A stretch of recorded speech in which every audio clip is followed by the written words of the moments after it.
Сегодня небольшой цикл набивки. Такая доска, ну где-то здесь, главное нет сантиметра поменьше. Здесь не важно какая толщина, потому что сбивать я в этот раз не буду, как обычно. Набивка делается таким образом. Первый способ. Все делаю по 20 раз. Сегодня покажу по 5 раз. Дальше. Бывает, удар смазывается. Ставлю так, чтобы приходила другая часть кулака. Дальше перехожу на ракету. Дальше хайт.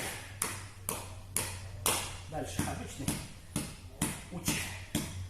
Сюда. Дальше набивается вот эта часть, которая используется в йонгах. Дальше вот это. Коте называется. Кокен, да? Дальше использую локоть. Прям шишечку. Сюда. 5. И потом так. Но все делаю по 20 раз обычно. Таким образом, это используется как для укрепления и набивки кистей и рук в данной поверхности.